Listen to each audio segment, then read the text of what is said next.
Hi and welcome to Quilting with Lori. My name is Lori Dickman and today I'm going to be sharing with you how I do a faux flange binding. It is a wonderful binding that you can put on your quilts completely by machine. The entire process is done using your machine. It's a very durable binding, plus it's very pretty as well. I'll show you some pictures. I'll scatter them throughout this video so that you can see previous quilts. And if you do like the content that I provide to all of my viewers here on my channel, please don't forget to like and subscribe and hit the notifications button. That way you'll always get notified when I put a new tutorial out on my YouTube channel. Thank you so much. That really does help my channel to get out to more viewers, but for quilters just like yourself.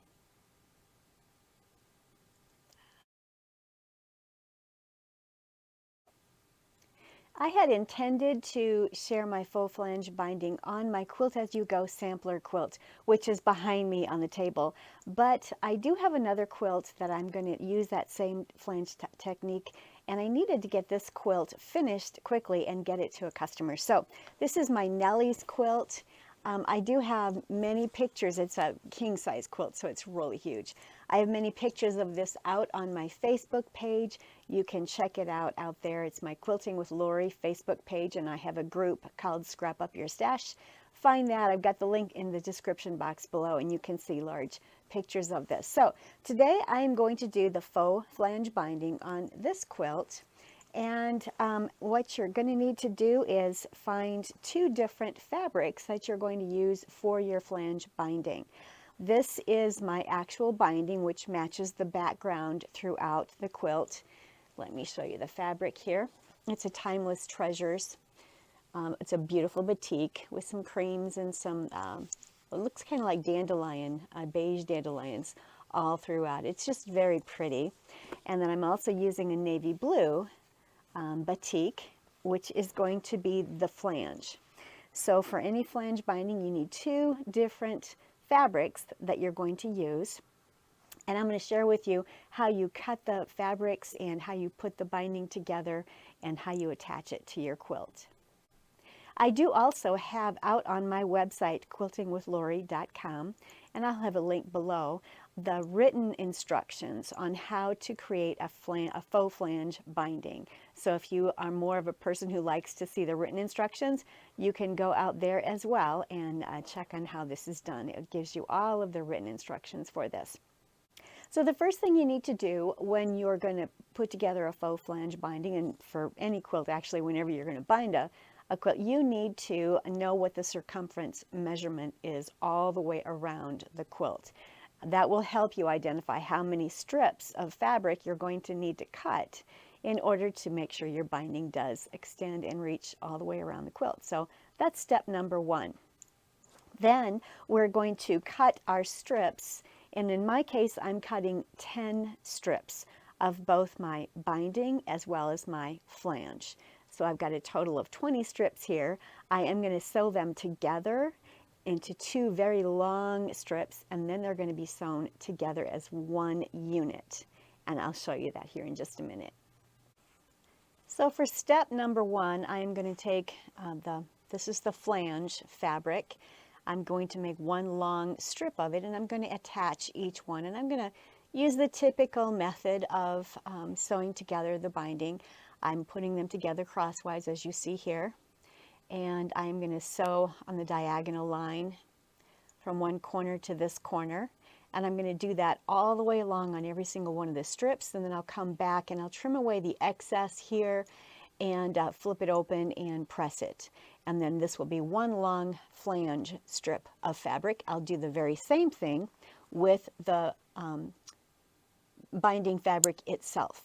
One important factor that you need to know is whenever you're doing a flange binding, your flange is always going to be 1/4 of an inch wider than your binding fabric. For me, I like more of a narrow binding on my quilt, so I have chosen to cut my flange at 1 3/4 inches wide. So all the blue strips are 1 3/4 inches wide, and all of my binding fabric is 1 1/2 inches wide. So the binding is 1/4 of an inch narrower than the flange. And you'll see why that is here once we get going on this.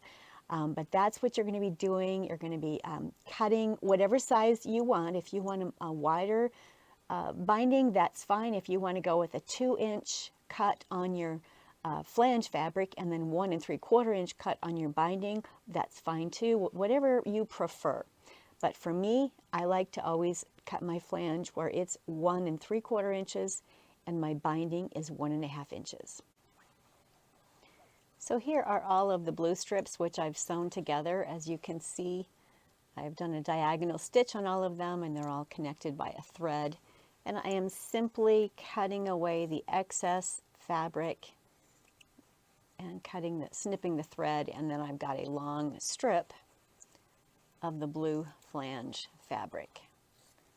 So we'll trim those away. There we go. So now I'm going to press the seams on all of this, and I will probably press my seams open on that. So that is the flange. It's all one big long strip now. And this is something that we do on all of our bindings, so you're familiar with that. I'm going to do the same with the binding fabric itself, and then we're on to the next step. Both my binding strips and my flange strips have been pressed, and I've pressed my seam allowances open. So you can see I've done that. So they're all ready to go. Now I put a gray mat under here so you could see the white or the binding fabric. So you'll see here my binding fabric is 1.5 inches wide by the length of, or the perimeter of my entire quilt, and my flange binding is 1 3/4 inches wide. There's a 1/4 inch difference. The binding is always 1/4 inch narrower than the flange fabric. So now what I'm going to do is butt these together, and we're going to sew them. So I'm matching them right sides together. And so a very even 1/4 of an inch seam allowance all the way down this entire strip so that you get a unit, which when opened up will have your binding and your flange connected as one long unit. So I'm going to do that next. Be very careful as you're sewing that you're very accurate on your seam allowances here as you're stitching.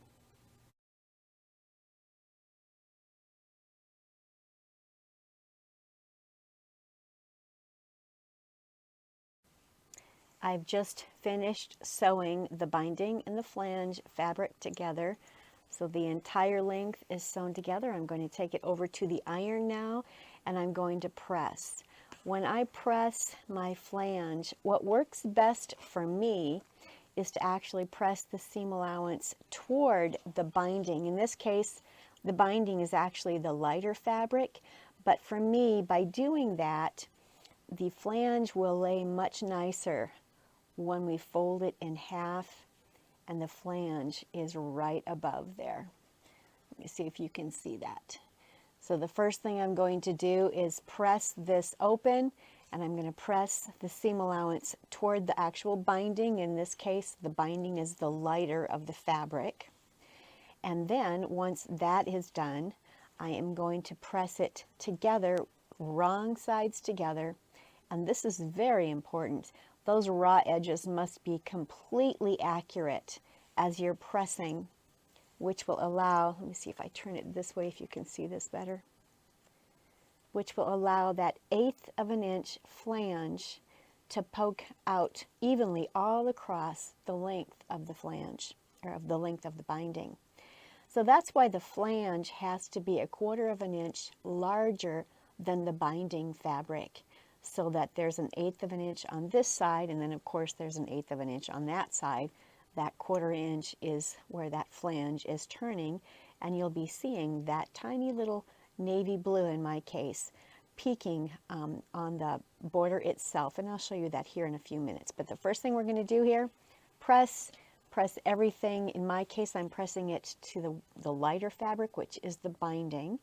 Then I'm going to press it wrong sides together very, very evenly so that my flange is an even 1/8 of an inch all the way along the length of this. I'm going to go do that. I'll bring it right back to the tabletop. Here is the binding sewn together and pressed. And you'll see here, there is a little 1/8 of an inch flange. That navy blue flange is peeking out right there. And I've pressed it together, made sure that my raw edges are even all the way along. Want to make sure that that 1/8 of an inch flange is even and according to the whole length of the binding strip. You want it to look nice and be even for the whole thing. To attach your binding to your quilt, you're going to do it a little bit differently in that we are going to start on the back of the quilt. Normally when we do a regular binding, we stitch it to the front and flip it around to the back and then hand stitch. And by the way, that is what most judges prefer. The regular binding that you stitch on the front, flip it around to the back, and hand stitch and miter. That's what they prefer. So if you are going to be entering a quilt into a contest, you may want to just make sure that you're using a regular binding technique for that, because not all judges care for the faux flange binding. I've learned that, so just be cautious of that. But it's a beautiful binding technique, and it does add some real pretty color to your quilt, and it's very durable, as I had mentioned earlier, for children's quilts, for baby quilts, for quilts that are going off to college. They can wash and dry this quilt over and over, and that binding is going to stay secure.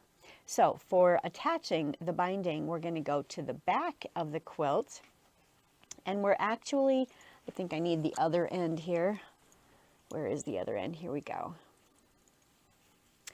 We are going to put the binding side of the binding fabric of this flange unit to the back of the quilt, and we're going to sew 1/4 of an inch all the way around. We're going to miter the corners just as you normally would, and then when that is done, we're going to flip that around to the front.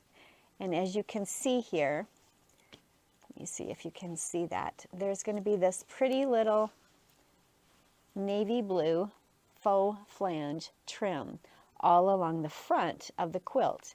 And then when I secure that on the front, I will put a navy blue thread in my top needle, and then I'll put a thread in the back that matches the backing. In this case, I'm just going to stay with a natural color.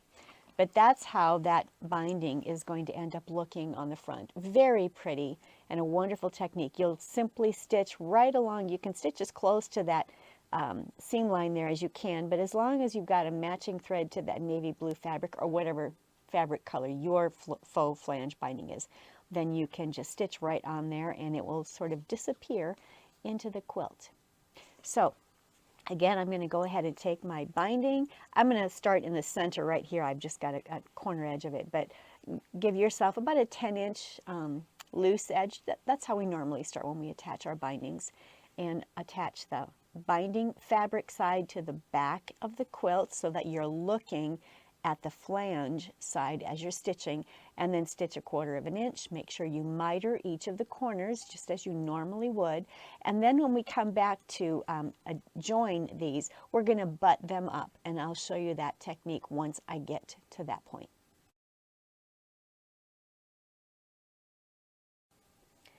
I'm just coming to a corner here, and I'm going to show you how I'm going to miter this corner. I am simply sewing to the 1/4 inch spot, and I'm eyeballing it. You could certainly mark that if you want, but I'm finding that 1/4 inch mark just in the corner of the quilt, and then I'm going to stitch at a diagonal off the end of the quilt. So you can kind of see what I've done there. Now I'm going to turn the quilt 45 degrees basically, and I'm going to miter this by simply flipping this up. So you're flipping it up like that. Hopefully you can see what I'm doing, and then I'm flipping it back down over top of itself. So we have basically a flap right there. Then I'm going to bring it back to under the needle, and I'm going to come back on it 1/4 of an inch here and start sewing at 1/4 of an inch seam allowance.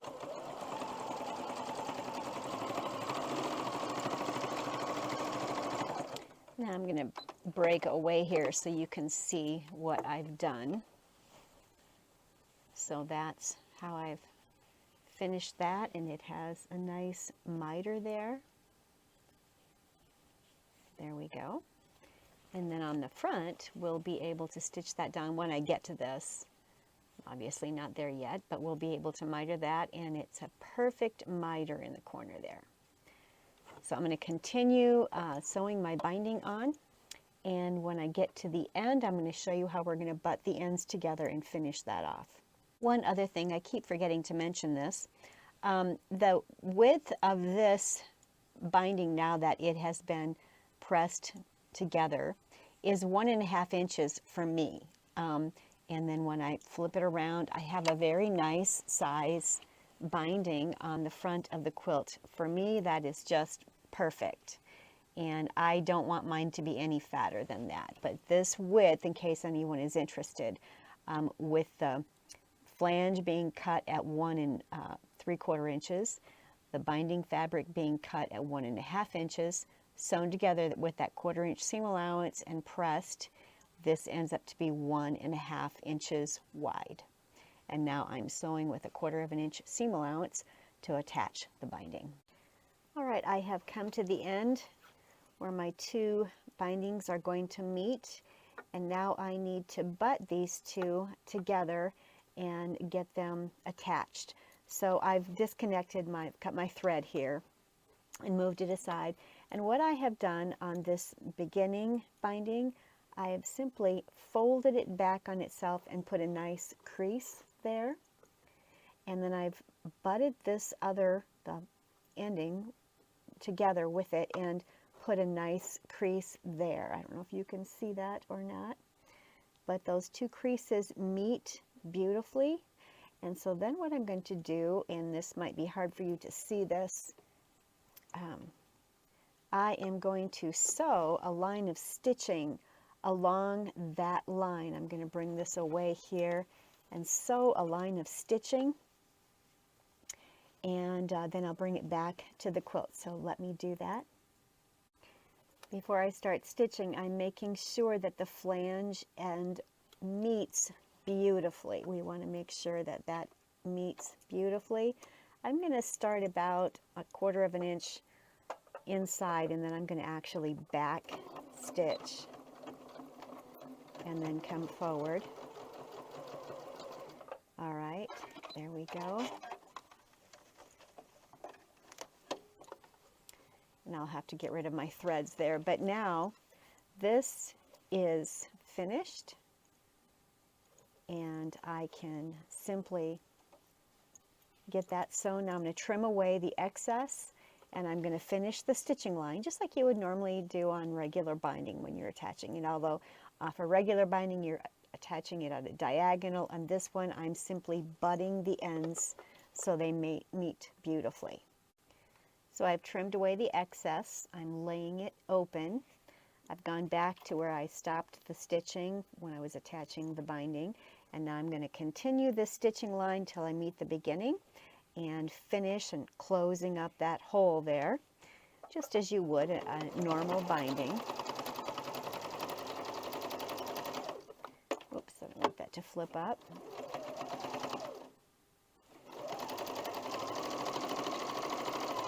All right. So the binding has been attached. Now we need to take it, and the entire binding is going to be flipped around to the front and stitched down on the front. But I need to change my thread, my top thread, because I want to have a royal blue. I think I'm going to do a navy blue thread so that it will disappear in that flange as I'm stitching it from the front of the quilt. So as you can see here, I have been stitching the binding to the top of the quilt. I did change my top thread so it's a navy blue to match the flange here, and I'm stitching right on the flange. I'm trying to stay as close to the seam allowance there as I can. I've come up to a corner here, so I'm going to miter that corner, And what I'm going to do here is simply put a pin right there in that miter. I'm not sure if you can see that very well, but it is a perfect miter there, not only for the white part of the binding, but also for the flange part. And it happens to fall on a navy blue square, so it's kind of hard to see it. But the miter of the flange itself is mitered just perfectly in there. So now I'm going to go ahead and continue stitching here. I want to make sure that my needle gets on that flange before I lift up and turn the quilt 45 degrees. Put the needle, press your foot down, and here we go.